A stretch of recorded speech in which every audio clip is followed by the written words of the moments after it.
Madzulo abwino kwa nonse yakwananso nthawi ija ya zanyengo.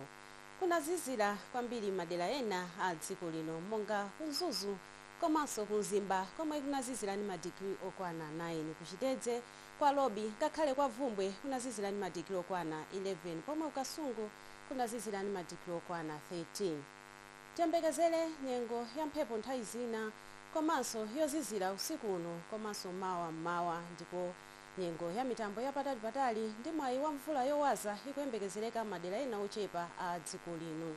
Mphepo ya mphamvu yamwera ikupitiriza kuomba pa nyanja zathu zonse kotero kuti onse ogwiritsa ntchito nyanjazi akupemphedwa kukhala osamala nthawi zonse. Izi zili chonchi kamba ka mphepo zachinyontho pang'ono zochokera kumwera chakumvuma zimene zikufika m'dziko lathu lino. Kotero kuti usiku uno tiyembekezere nyengo ya mitambo yochepa madera a chigawo chakumwera pakati mphepete mwa nyanja ya Malawi ngakhalenso kumpoto kwa dziko lino. Ndipo mawa kuzazizira madera ena monga kuzuzu komwe kutazazizire ndi madigiri okwana 10, kukasungu 13, kulilongwe ngakhale kudedza madigiri okwana 12 ndipo ku Blantyre madigiri okwana 13.